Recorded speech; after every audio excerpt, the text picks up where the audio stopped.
2000년 전에 예수님 당시나 2000년이 지난 오늘날에나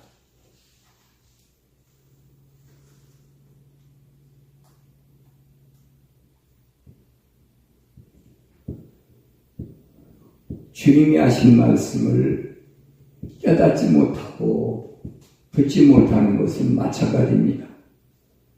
왜 주님이 하신 말씀을 듣지 못했을까?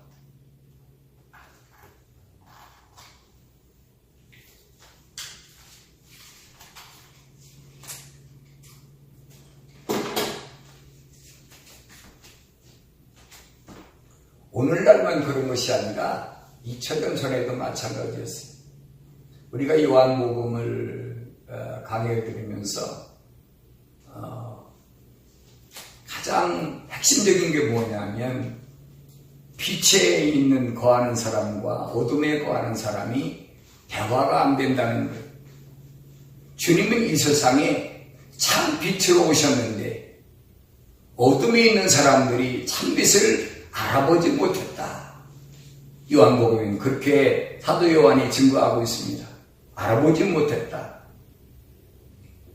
그러니까 참빛이 왔지만은 참빛을 받아들이지 않는다는 것. 그때도 알아듣지 못했던 이 하나님 말씀이 오늘날엔 그럼 알아듣느냐? 오늘날엔 못 알아들어요. 예수님께서 오병이어의 기사회적을 행했을 때는 많은 사람들이 빵을 먹는 재미로 배불리 먹으니까 성경에 그렇게 기록됐어요. 제가 한 말이 아니라 배불리 먹는 것 때문에 그들이 주님을 찾아 나와서 그저 이분이 있으면 이분이 우리 왕으로 계시면 우리가 로마로부터 아무리 핍박을 받는다 하더라도 그 문제가 안 된다는 거예요. 왜냐하면 먹는 것 때문에 사실은 전쟁이 일어나고 먹는 것 때문에 인간의 인생의 문제가 허덕이는데 이걸 해결했으니 뭐 이분만 있으면 만사가 형통된다는 얘기지. 그런데 주님이 말씀하시죠. 내가 빵이라 나를 먹으라. 그 이해가 되겠습니까? 아니 얼마 전에 물고기 2마리 보리떡 5덩이로 수만 명을 먹였던 그 기적의 현장에서 빵을 먹던 사람들이 주님께 찾아왔을 때는 그래도 뭘 좀 먹어보자고 왔을 겁니다. 근데 그들이 주님께 요구하는 게 뭐냐면 우리 조상들은 광야에서 하늘에서 내려온 만나를 먹었는데 모세로 인해서 먹었는데 당신은 우리한테 뭐 주겠습니까?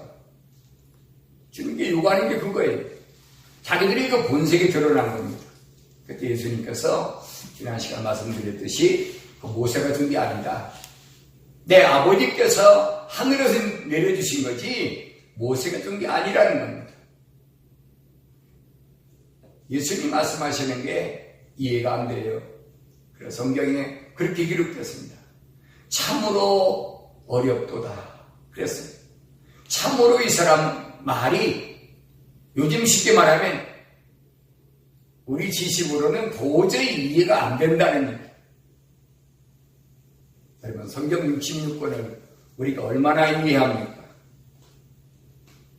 성경은 문자 그리고 역사로 기록되어 있습니다. 그래서 많은 신학자들이 문자를 배웁니다. 히브리어, 아람어, 헬라어를 배웁니다. 그뿐 아니죠. 하나님의 창조 역사부터 옛날에 구약의 역사와 주님 오신 이후의 역사를 성경을 통해서 다 읽고 있습니다. 근데 성경이 특이한 게 뭐가 있냐면 미래 하나님 역사가 기록되어 있다는 거예요. 역사는 옛날 다 과거를 얘기하는데 성경만이 유일하게 미래 역사를 말씀하고 있다는 거예요. 더더구나 알 수가 없죠.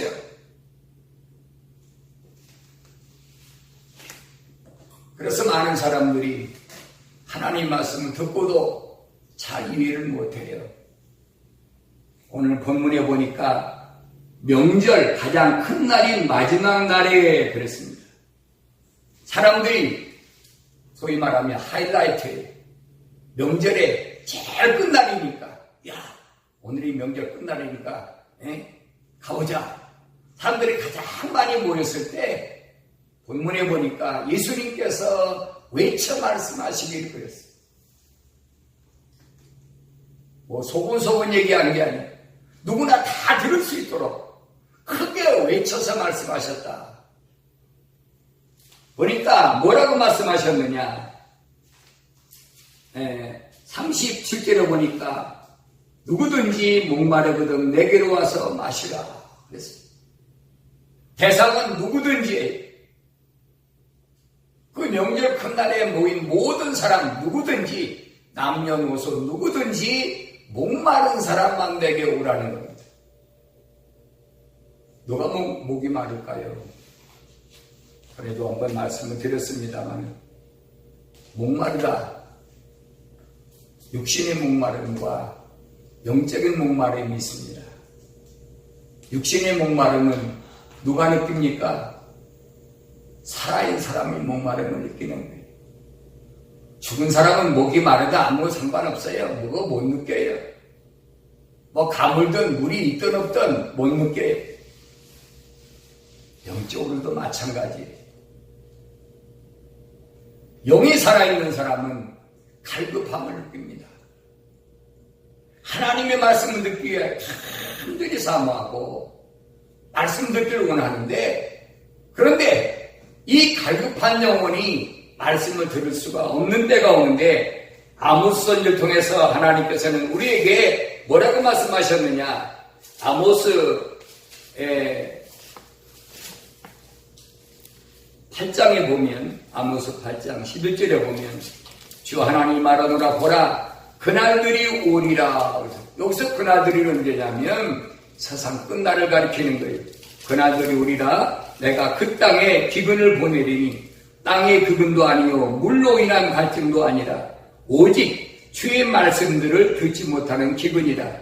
사람들이 바다에서 바다까지 북쪽에서 동쪽까지 방황할 것이요 사람들이 주의 말씀을 찾으려고 이리저리 달릴 것이나 그것을 찾지 못하리라.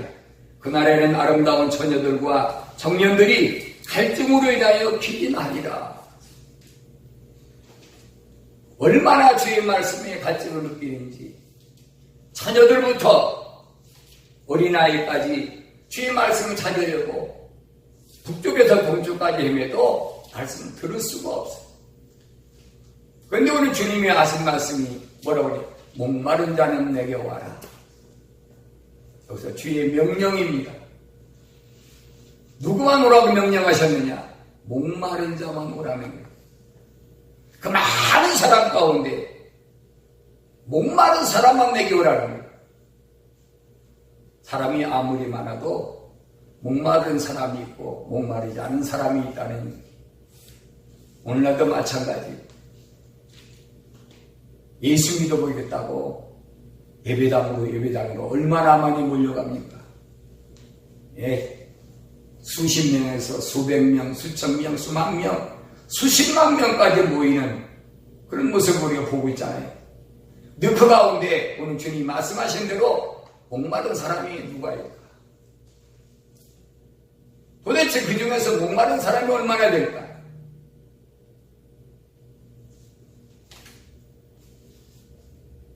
다른 사람이야 목이 마르든 뭐하든 나하고 상관없어요.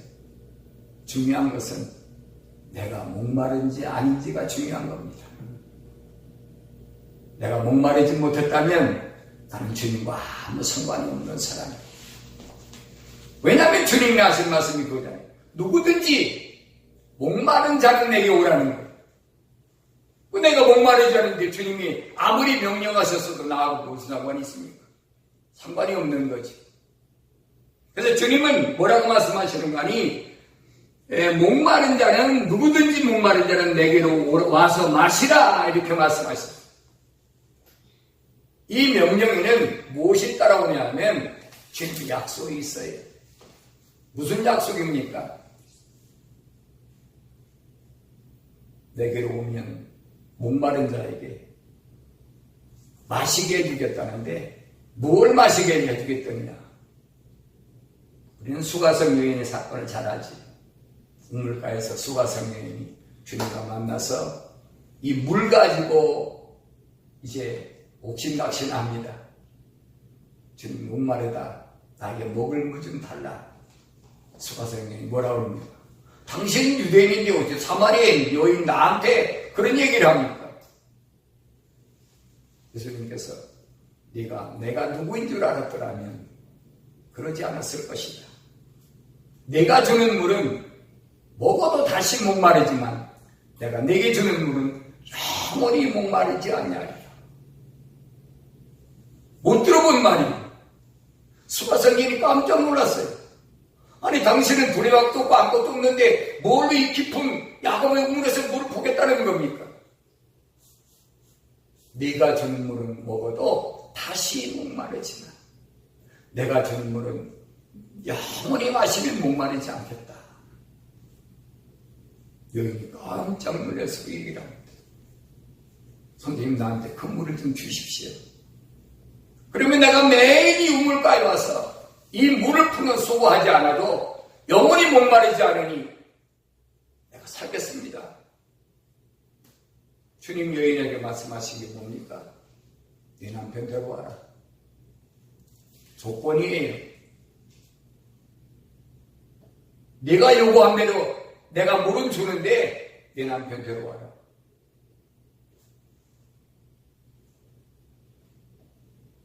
여인은 깜짝 놀랐어요.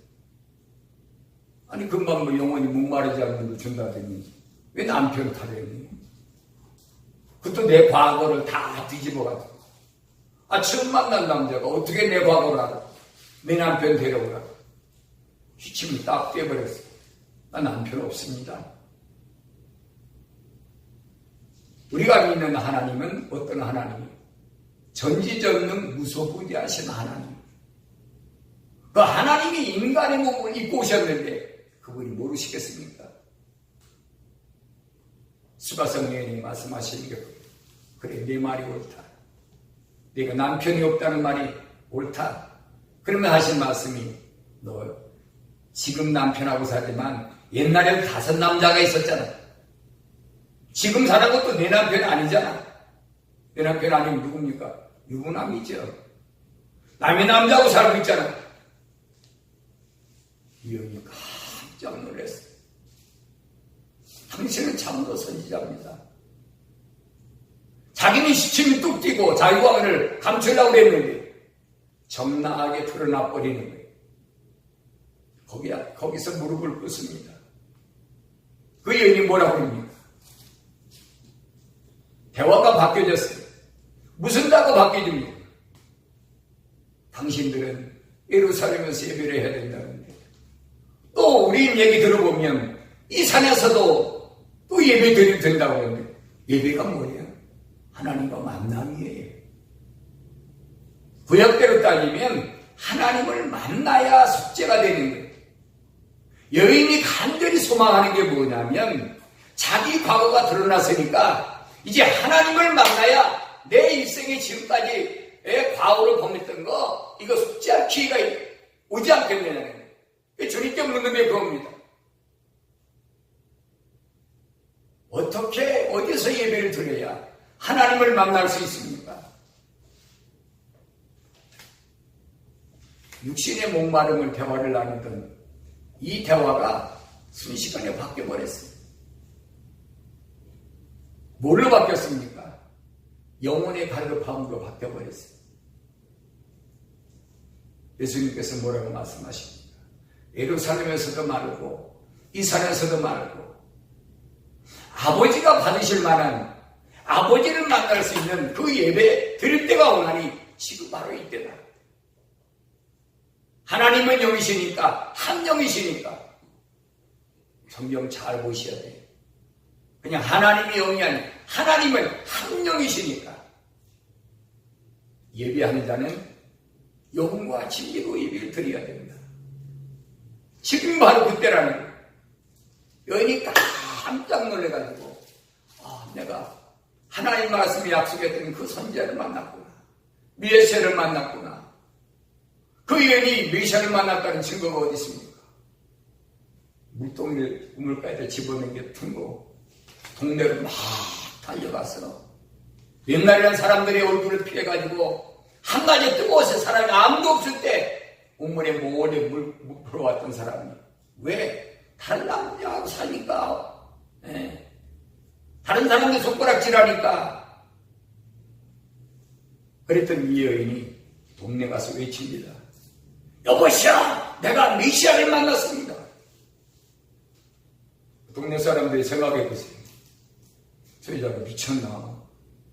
남자를 하루 많이 바꿔 살다 보니까 이젠 제정신이 아닌가 보다. 별 생각 다 했겠지요.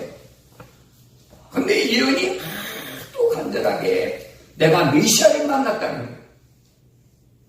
그 간절한 호소, 간절한 울부짖음에 동네 사람들이 우물가에 나옵니다.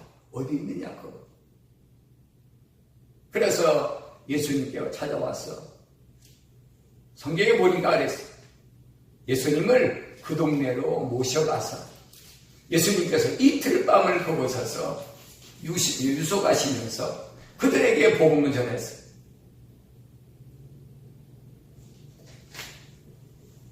근데 오늘 본문에 보니까 누구든지 목마른 자는 다 내게로 와서 마시라는 거예요. 내게 오기만 하면 마실 수가 있으니까. 그런데 마시게 되면 어떤 결과가 나타나느냐. 오늘 본문에 보니까 그렇습니다. 나를 믿는 자는 그 배에서 생수의 강들이 흐르리라 그랬어요. 나를 믿는 자는 그 배에서 생수의 강들이 흐르리라.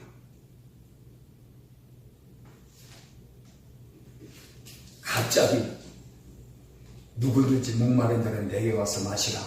내게 오면 내가 영원히 목마르지 않는 그 물을 주겠다고 하시면서 주님 하신 말씀이 나를 믿는 자는, 이게 전제 조건이, 나를 믿는 자는, 누구든지 나를 믿는 자는 오늘 본문에 그 배에서 생수의 강들이 흐르리라.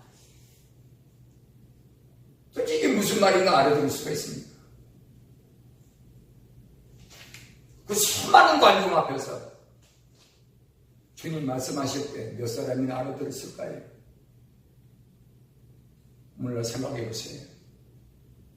오늘날 몇 사람이나 이 성경 구절을 읽고 이 주님의 말씀을 읽고 주님이 하신 말씀을 알아들을 수가 있을까요? 많은 수석가들이 별의별 말을 다 합니다.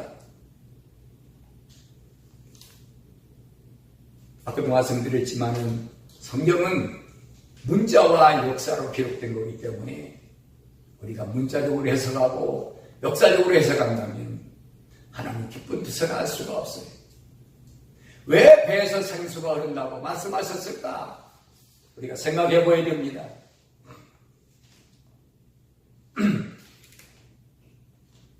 베드로는 베드로후서 1장 19절에서 이렇게 설명합니다. 우리에게 더 확실한 예언의 말씀이 있어 어두운 곳을 비추는 등불과 같으니 날이 새어 샛별이 너희 마음에 떠오르기까지 너희가 이 예언의 말씀을 주의하는 것이 잘하는 것이라.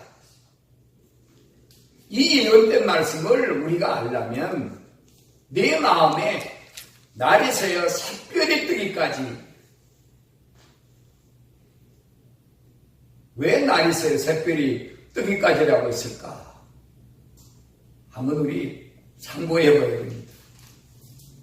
날이 샌다는 말은 하늘이 밝다는 얘기예요. 아무리 샛별이 떠 있어도 별은 밤에 뜹니다. 그런데 만약에 날이 흐리면 별이 안 보여요. 구름이 끼어 있다든지 안개가 끼어 있으면 아무리 샛별이 떠 있어도 보이지 않습니다.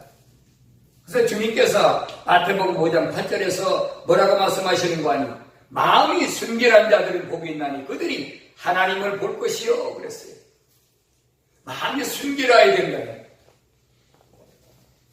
잡동사니로 꽉 껴있으면 볼 수가 없다는 거예요.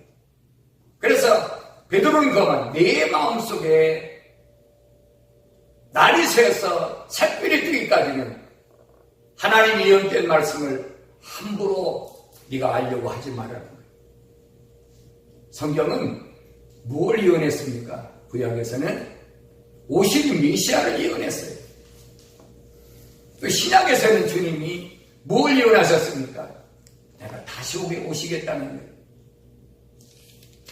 그런데 예언된 말씀을 우리 마음에 샛별이 뜨기까지는 함부로 해석하지 말라는 거예요. 그럼 왜 샛별이 떠야 되느냐? 계시록 1장 20절에 보면 이 별은 7교회 사자라 그랬어요. 7교회 사자라.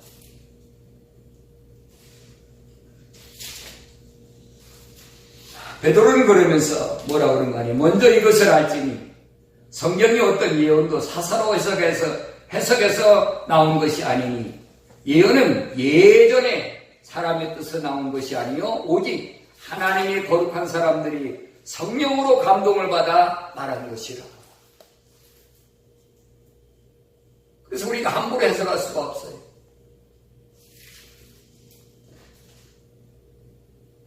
하나님 말씀은 거룩한 사람들이 성령으로 감동을 받아 말하는 것이 어두운 세상의 지식을 가진 사람들이 할 수가 없어요.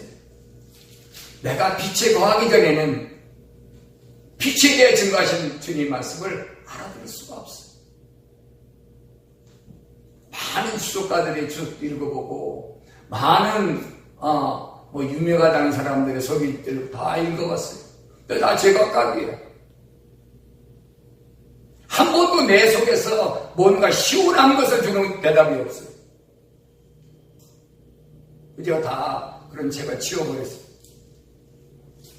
하나님의 말씀이 분명히 약속되어 있는데 뭐라고 약속되어 있나?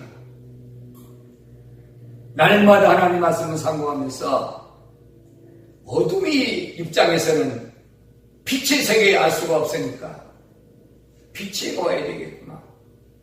빛에 거하는 자에게 하나님께서 알게 하신다고 약속하셨으니까 주님 왜 이 말씀하셨을까? 거슬러 올라가 봤습니다. 배에서 생수가 흐른다.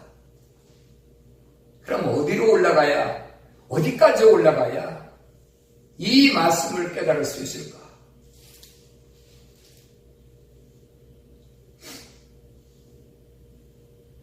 목마른 자들, 갈급한 영혼들이 왜 갈급해 할까? 이게 어디서부터 시작됐을까? 성경 찾아 올라가 보니까 바로 아담이 에덴의 동쪽 하나님의 동산에 있을 때부터 시작된 거예요. 하나님의 동산에서 쫓겨날 때부터 인간은 갈급해 있어요. 그때부터 인간은 어두운 세상에 떨어져가지고 빛의 세계를 동경하면서 늘 갈급해 있는 거예요. 구약의 역사에 보면 샛별과 같은 많은 선자들이 나타났지요.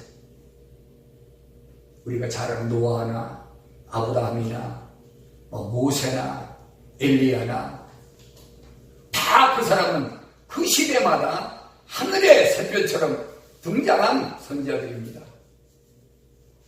자, 그러면 그들이 어떻게 하나님께서 이스라엘 백성에게 말씀하셨을까 하는 것을 상고하고 상고해 보니까 공통점이 하나 있어요.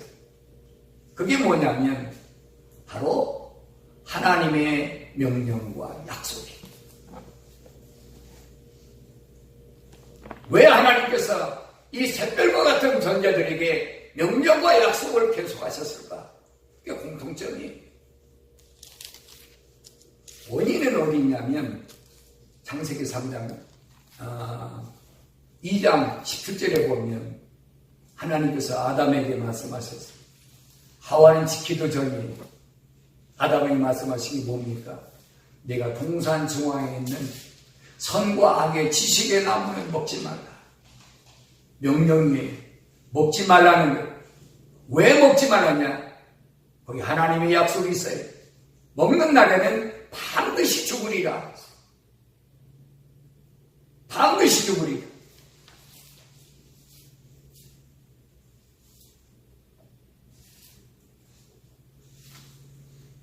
우리가 신앙생활 하는데 참 어려움이 하나 있죠. 뭐냐면 믿음으로 구원받는데 어떤 교파에 가면 행위가 없이는 어떻게 구원받느냐? 반드시 행위가 따라야 된다. 어떤 교파는 가면 또 뭐라고 합니까? 아니다.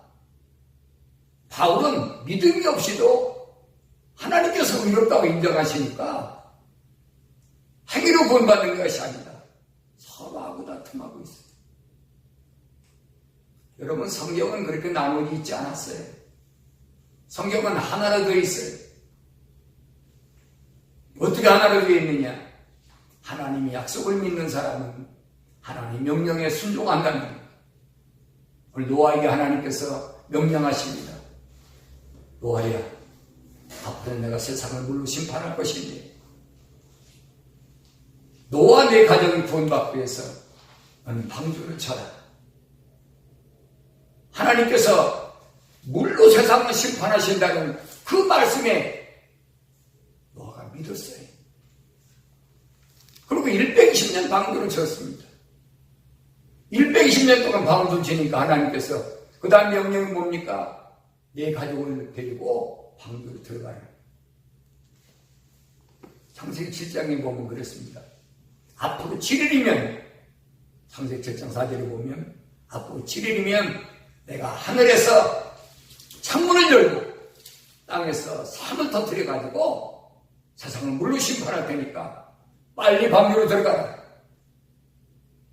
하나님 명령이 세상을 심판하시겠다는.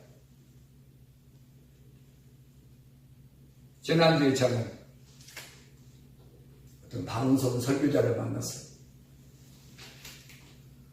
그 사람이 제가 들어보기에는 군소리 잘 안 하는 사람. 성경에서 성경으로만 쫙 이어져서 설교하는 선교사인데 방송 설교사예요. 근데 몇 시간 동안 자담을 하다 보니까 이 사람이 뭐라고 한 거니? 아주 자기 남편을 형편없는 사람 만드는 거예요. 나는 10여 년 동안 남편의 핍박과 박해 속에서도 꿋꿋하게 하나님 말씀을 증거하기 위해서 지금까지 살아왔다는 거예요. 그러면서 성경에 있는 그 사람을 누구를 대는 거니? 나발을 갖다 대는 거예요. 여러분 나발 아시죠? 벨리아의 아들이라고 칭하는 나발. 가장 못된 인간.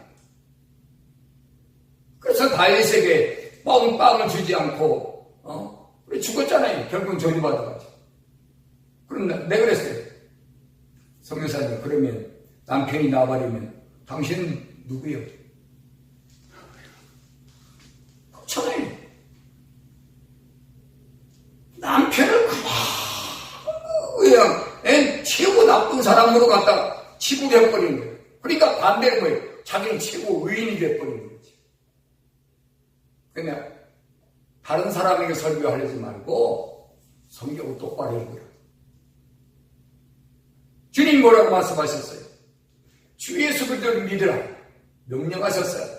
그러면 너와 네 집이 구원을 받으리라 그랬는데 당신이 예수를 믿었으면 남편이 지금 예수 믿을 거 아니야. 10년 동안 어떻게 했길래 남편이 예수를 합니까?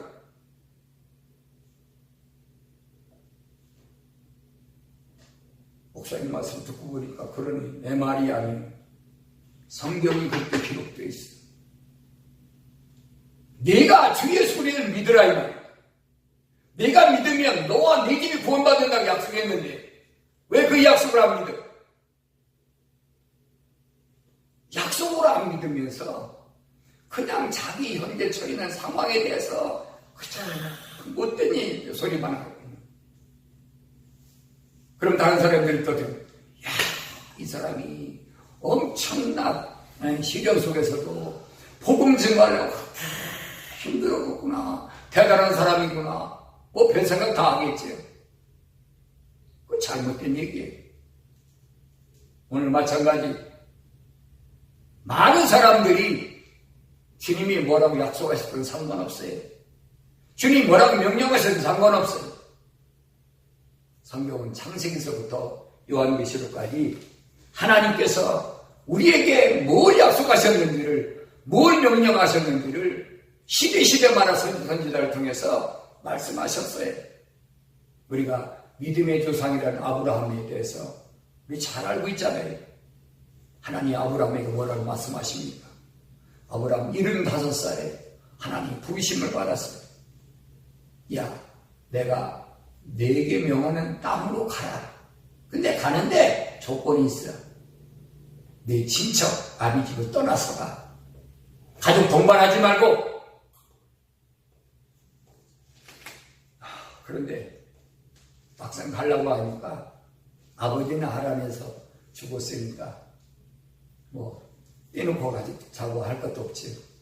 근데 뭐가 걸리냐? 조카가 걸려. 혈육이니까 아버지도 없는 조카가 걸려요. 하나님의 명령을 고향을 떠나라는 말은 들었는데 그 말에는 순종했는데 조카는 못 버렸어. 친척 아비 집을 떠나려는 친척은 못 버렸어. 왜 못 버렸을까요? 그게 인정입니다. 사람이 어떻게 그럴 수가 있을까? 신앙생활할 때 가장 큰 문제가 그거예요. 인정이라는. 사람이 세상을 살아가는데 윤리와 도덕이 있지 어떻게 조카를 버리고 갈 수가 있어? 애비도 없는데 왜 데리고 갔어? 데리고 가서 좋은 일 벌어졌습니까? 하나님이 전지전능하신 무소부지하신 하나님이 어린이 알아서 떼놓고 가라고 하서 아브라함 약속을 받았어요. 창세기 12장에 보면 하나님께서 아브라함에게 뭐라고 말씀하셨는지를 분명하게 확실하게 기록하고 있습니다. 창세기 12장 1절에 보면 주께서 아브라함에게 말씀하셨는데 너는 내 고향과 내 친족과 내 아비의 집을 떠나 내가 네게 보여줄 땅으로 가라. 명령하셨어요. 그러면 내가 너로 큰 민족을 이루게 할 것이며 네게 복을 주고 내 이름으로 위대하게 하리니 너는 복이 되리라. 그랬어요.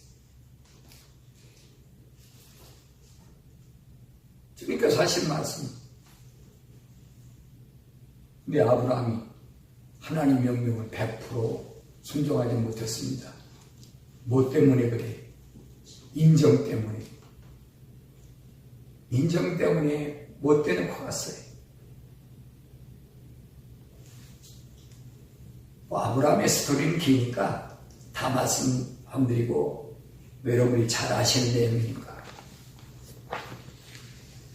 하나님의 약속을 온전히 믿었는지 안 믿었는지 마지막 클라이막스가 뭐냐면 이삭을 갖다가 100세에 난 아들 이삭을 갖다가 모리아 산에가 바치라는 거예요. 하나님의 명령 앞에 이제는 아브라함이 한 발 뒤로 물러설 수도 없어요. 그래서 아내 사라한테 묻지도 않고 성경에 보니까 이른 아침에 장작대문을 모성들한테 지워가지고 모리아 산으로 갑니다. 장작 며칠 갔느냐? 3일 길을 갔다 그랬습니다. 3일 길을 가는 동안에 아브라함 마음이 어떻게 했을까 생각해보세요. 저 같으면 벼락이 생각 다 들었을 거예요. 주실 때는 언제 또 뭐, 예? 산에 가서 또 밭이래. 밭이는 거 그냥 밭에 번제로 칼로 각을 떠서 갖다 드리라는 거예요. 하나님의 약속은 아무나 받는 게 아니에요.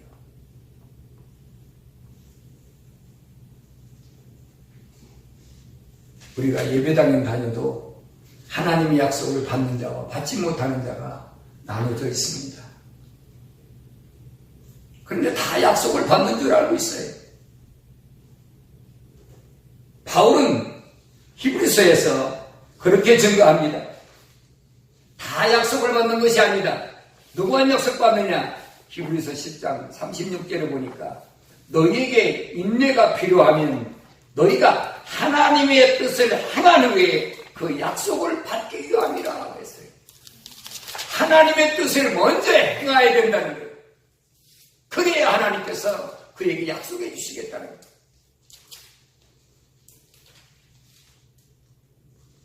역사적인 이 사건 앞에 난 어떤 사람입니까? 하나님 약속을 받은 자입니까? 나는 얼마나 인내하며 기다렸습니까? 하나님의 뜻을 행하기 위해서 얼마나 기다렸느냐? 하나님 뜻을 행하기 쉬운 인물이 아니에요. 성경에 하나님 뜻을 뭐라고 그랬어요? 첫째로 말씀과 기도, 거룩해지는 거예요. 말씀과 기도만이 내가 거룩해질 수 있는 유일한 길이에요. 말씀과 기도가 거룩해졌을 때에 그때 나타나는 게 뭐냐? 항상 기뻐하게 되고 쉬지 말고 기도하게 되고 범사가 감사하게 되는 거예요. 말씀과 기도를 거룩해지지 않았는데 어떻게 항상 기뻐합니까? 어떻게 쉬지 말고 기도합니까? 어떻게 범사에 감사가 됩니까? 그건 상관없는 부족이 돼버립니다. 자, 그러면 주님이 왜 이들에게 말씀하신 것이 네 배에서 생수가 흐르리라 말씀하셨을까? 하나님이 창세기 2장 7절에 보면 사람을 만드실 때 어떻게 만드셨느냐? 흙으로 사람을 빚으시고, 그죠? 그리고 그 코에다가 뭐예요? 하나님의 생명의 호흡을 불어넣으셨다고 했어요. 그러니까 그 사람이 뭐냐? 살아있는 혼이 됐다. 그게 아담이에요. 그게 에덴의 동산에, 에덴의 동산, 하나님의 동쪽 하나님 동산에 있는 아담이에요. 그 아담은 범죄하기 이전입니다. 타락하기 이전이에요. 그 아담을 하나님께서 데려다가 하나님 동산에 갖다 놓으시고 명령이 그거예요. 너 동산에 있는 이 모든 건 네 마음대로 먹을 수 있지만 창세기 2장 16절에 보면 그랬어요. 그런데 이 동산 중앙에 있는 선과 악의 지식의 나무에서 나는 것을 먹지 말라. 도대체 선과 악의 지식의 나무가 뭘까? 열심히 찾아보아야 돼. 왜? 그래야 아담이 왜 하나님 동산에 쫓겨난 원인을 알 수가 있으니까. 원인 없는 결과가 없잖아요. 선과 악의 지식의 나무가 뭘까? 하나님 말씀 전체를 상고해 보면 선과 악의 지식의 나무는 우리 언제든지 세상에서 철학에서 가르치는 게 뭐라고 했어요? 선의 반대는 악이다. 악의 반대는 선이다. 이게 무슨 짓이냐면 하나님 창조주 하나님과 피조물인 루시퍼를 동등한 자리에 놓는 거예요. 이게 선악나무의 열매예요. 지금 세상 지식이 이걸 가르쳐주고 있어요. 많은 사람들이 그렇게 설교하고 그렇게 설명합니다. 선의 반대는 악이고 악의 반대는 선이다. 그런 게 어디 있어요? 어떤 사람이 주님께 와서 말씀한 선한 선생님, 예수님은 이거 어떻게 나한테 선하다고 그러는 거야? 선하신 분은 하나님 한 분밖에 안 계시다.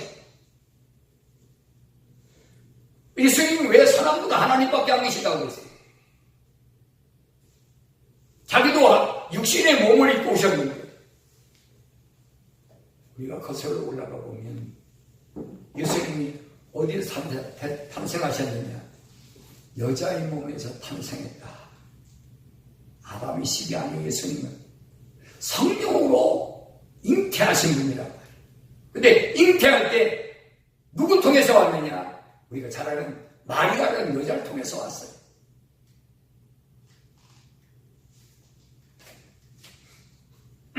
창세기 2장에서 보면 하나님께서 아담에게 명령하시고 그 다음에 누굴 졌냐면 하와를 졌습니다. 하와를 졌을 때 하와가 아담이 하와한테 뭐라고 합니까? 이는 내 뼈 중에 뼈요 살 중에 살이라. 많은 사람들이 그 그 구절을 이용합니다. 아, 그게 부부다. 살 중에 살이고 뼈 중에 뼈다. 그게 부부라는 거예요. 맞아요. 언제 부부입니까? 타락하기 전에 부부의 크기. 에덴의 독점, 하나님의 동산에 있을 때 아담과 하와가 바로 그 상태예요.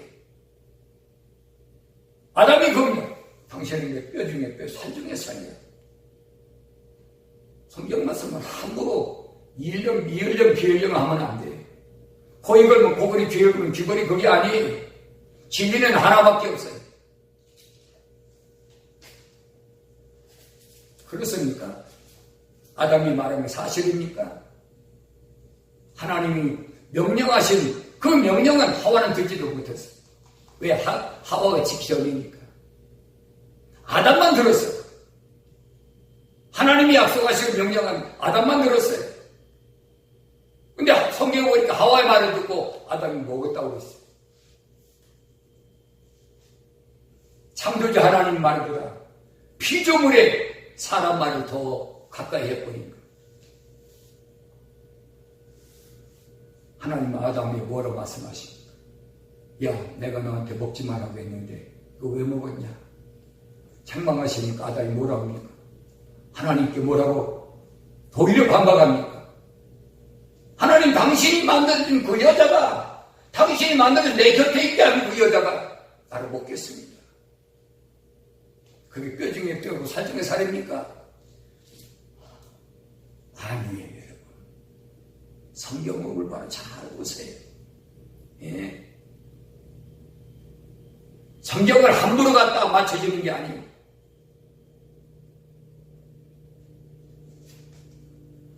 하와한테 하나님 추궁하십니다. 내가 왜 그랬느냐? 하와는 뭐라고 합니까? 뱀한테 주고 뱀한테 핑계를 대는 거예요. 하나님께서 아담에게 뭐라고 하십니까? 너는 흙이니 흙으로 돌아가라.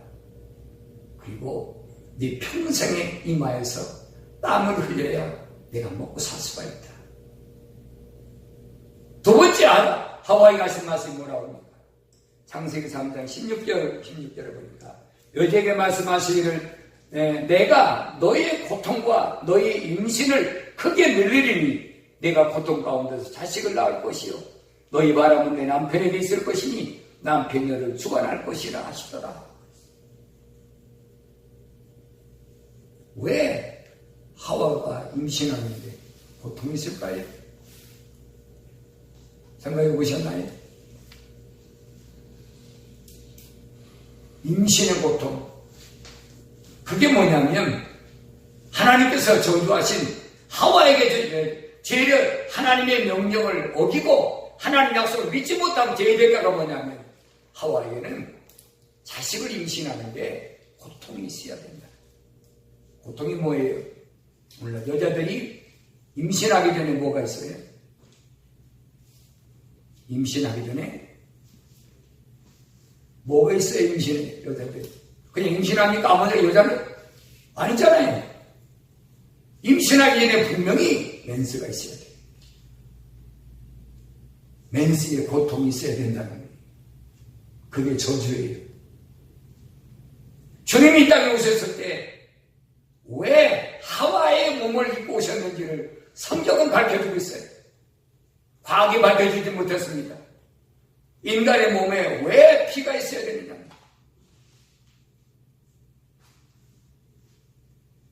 그 원인을 주님은 오늘 하나님 말씀에서 우리 가르쳐주고 있습니다.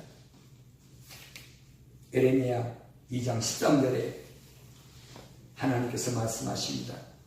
생명수의 근원 되시는 하나님. 에레미야 17장 3절에 보니까 생수의 근원 되신 주를 버렸다라고 하나님께서 책망하십니다.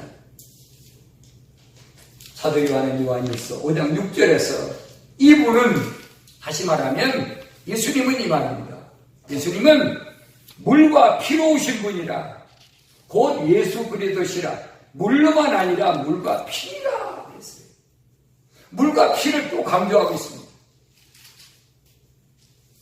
증거하시는 이는 누구냐? 요한이 아니라 성령이시니 그랬어요.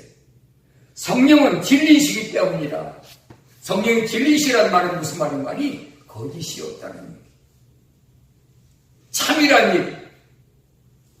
주님은 물로만 오신 게 아니라 물과 피라는 일. 하나님의 씨로 잉태했는데 주님이 십자가를 지셔야 되는 원인을 지금 설명하고 있는 거예요. 죄를 사해주는 원인이 십자가에 지셔서 물과 피를 왜 흘리셔야 되는지를 성경은 밝혀주고 있어요. 과학이 증명 못해요. 사람이 증명 못하고 있어요. 우리 만물을 창조하신 하나님밖에 우리에게 말씀하시지 않았어요.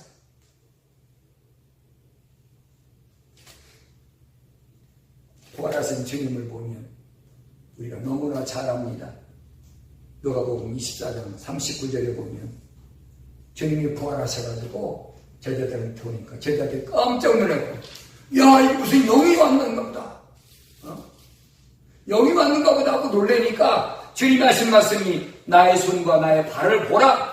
바로 나니라. 나를 만져보라. 영은 살과 뼈가 없지만 너희가 보는 바와 같이 나는 있느니라. 주님 부활하신 몸은 영체가 아니에요. 제자들은 영인 줄 알았어요. 주님이 아니라는 거예요. 영은 살과 뼈가 없지만 그랬어요. 영은 살과 뼈가 없어요. 근데 주님은 너희가 보는 바와 같이 나는 있느니라. 살과 뼈가 있다는 거예요.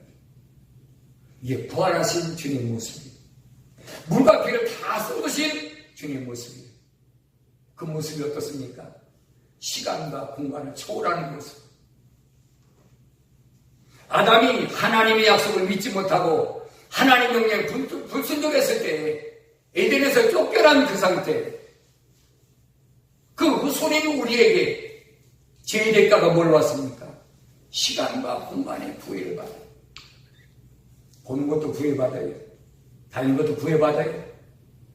근데 주님은 물과 피를 다 쏟으신 주님은 시간의 고해를 받지 않습니다. 제자들은 깜짝 놀랐어요. 그 영인 줄 알았습니다. 바울은 이렇게 설명합니다. 고린도전서 15장 아주 중요한 부분이에요. 고린도전서 15장 50절에 보니까 그러나 형제들아 이제 내가 이것을 말하노니 혈과 육은 하나님의 나라를 상속받을 수 없으며 썩을 것은 썩지 아니하는 것을 상속받을 수 없느니라. 하나님 나라는 혈과 육으로 상속받을 수가 없는 것이에요. 피와 살로 상속받을 수가 없는 것입니다. 그러면서 51절에 보니까 보라 내가 너에게 한 가지 진리를 말하노니 우리가 다 잠잘 것이 아니요 오히려 우리가 모두 변화될 것이니 마지막 나팔에 눈 깜짝하는 순간에 그러하리라. 나팔 소리가 나면 죽은 자들은 썩지 아니하는 몸으로 일켜지며 우리도 변화되리라. 그래야 이 썩을 몸이 반드시 썩지 않은 몸을 입고 그랬어요. 이 죽을 몸이 반드시 죽지 아니할 몸을 입으리라. 이 썩을 몸이 썩지 아니함을 입고 이 죽을 몸이 죽지 아니함을 입게 되면 그때 사망의 승리 속에 삼킨바 되었느니라고 기록된 말씀이 이루어지리라. 우리 육체 물과 피로는 여러분 해결될 수가 없습니다. 오늘 주님이 하신 말씀을 여러분 기억하세요. 목마른 자는 내게 와서 마시라. 그 배에서 생명수의 강이 흐르게 하리라. 성경은 그 다음에 그렇게 설명하죠. 너희가 받을 성령을 말씀하신 것이다. 우리가 살아있는 동안에 성령 받아야 물과 성령으로 거듭나야 이 썩을 몸이 썩지 않은 마음으로 다시 죽을 몸이 죽지 않은 몸으로 영원한 생명을 얻는 몸으로 변화된다라고 그렇게 하나님 말씀 우리에게 증거하고 있습니다. 예수님이 십자가 못 박혀 죽으실 때에 한편 강도가 주님께 부탁합니다. 주님, 당신이 당신 나라에 임할 때 나를 기억해 주소서. 주님 뭐라고 말씀하십니까? 그래, 오늘 내가 너와 함께 낙원에 있으리라. 거기까지. 나와 여러분이 주님을 따라가는 길이 어디까지냐? 거기까지. 아담이 타락하기 이전까지 하나님의 약속을 받고 하나님 명령에 순종할 수 있는 거기까지.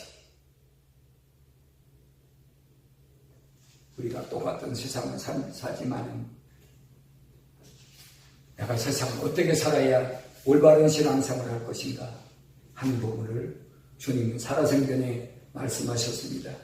요한복음 14장 26절에 그러나 위로자이신 성령을 아버지께서 내 이름으로 보내시리니 그가 너희에게 이 모든 것을 가르치시며 또 내가 너희에게 말하는 모든 것들을 생각나게 하시리라. 여러분, 물과 성령으로 거듭나서 성령 충만한 삶으로 언제나 주의 음성을 들을 수 있는 복되고 아름다운 생애가 되게 해줄 줄로 믿습니다.